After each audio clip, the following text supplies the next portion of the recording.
Welcome to On Point. He's back edition. James, big weekend of prep races, headline by the unanimous champion Classic Empire, making his first start since the Breeders Cup 3-year-old debut. But he's not the only big favorite in the preps. We also have Areeb in the Withers. Who do you think's the more likely winner?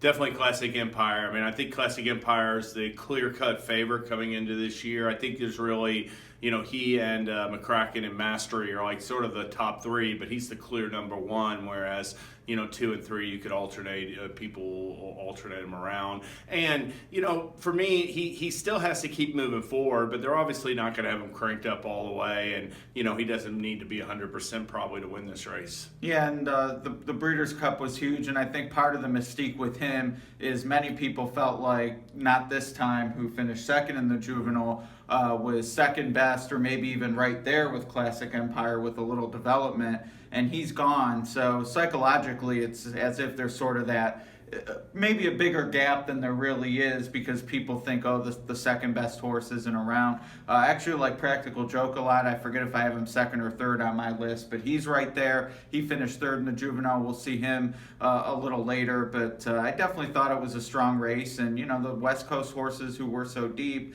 Gormley came back and won. So it'll be interesting, as always, to see what the champ does back. Areeb, I really wanted to find a way to beat him. He had the big race in the slop. Now he's back in the Withers. He's going to be a big favorite, but even two back, I look at those pace ratings and the setup he's going to get here from post 4. He's tough to oppose too.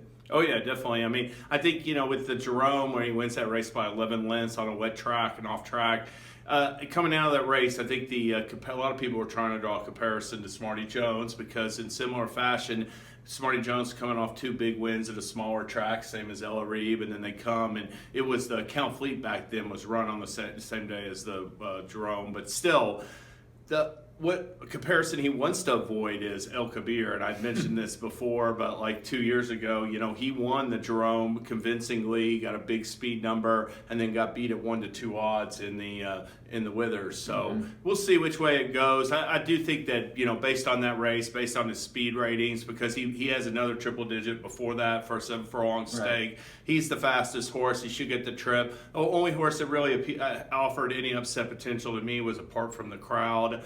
He took advantage of the bias last time, breaking his mane by 4 lengths, but he's still a Giovanni colt, real good female family, has some upside in my eyes. And if the 7 and 9, a couple long shots can ensure a decent pace, then he might have a chance. All right, you mentioned 2 back for Areeb. That was at Laurel, and we have another Laurel shipper, a horse you've mentioned before in the Holy Bull. Not sure he's up to the Classic Empire task, but for me, 15-1, I don't think we'll get that in the win pool, but hopefully he'll be somewhat ignored in the exotics. Irish War Cry is my key underneath Classic Empire. I love that in his debut he closed, stepped up to Stakes Company, did it on the front end. I love that versatility from a 2-year-old. I know you're high on him. I'm preaching to the choir, but for me, if he's 3rd or 4th choice underneath Classic Empire, that's definitely the play. Yeah, I mean, and you hit it right on the head about the versatility he's shown so far. He missed a break, closed wide, and then one going away real impressively from off the pace first time out. Sort of wound up on the lead by default last time, and I don't think that's going to happen on Saturday. I think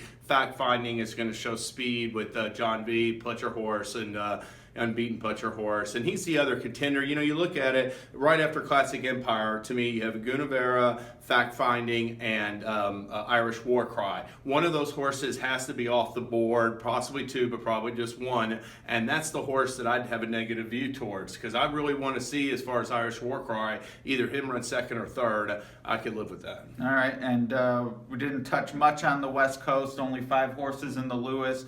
None, I don't think, are on anyone's top 10. Right. But someone's going to win 10 points. And any thought on who? Well, I just thought that the 2 last out maiden winners are Royal Mo and Sheer Flattery. The other 3 are O'Neill horses. 2 of them, Term of Art and Dangerfield, have won listed stakes or off the turf stake for Dangerfield, and the other one's a maiden, IRAP. But IRAP and Dangerfield were 2nd and 3rd to Mastery, and then a long way back, but still have that form line there.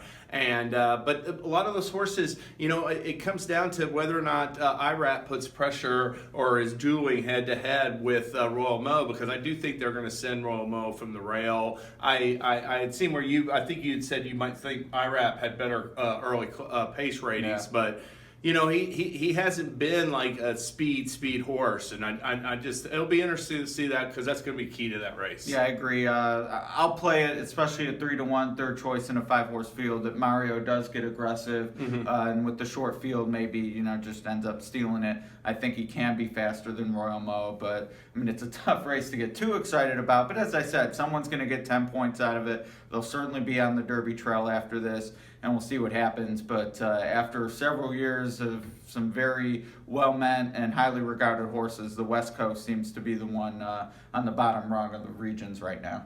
Yeah, I mean, that's a fair point. You know, there's a lot of like lightly raced type outside of Gormley. You don't have, you know, the proven, those horses still have to prove themselves. Yep, absolutely. All right, we'll see what they prove this weekend. We'll be back next week.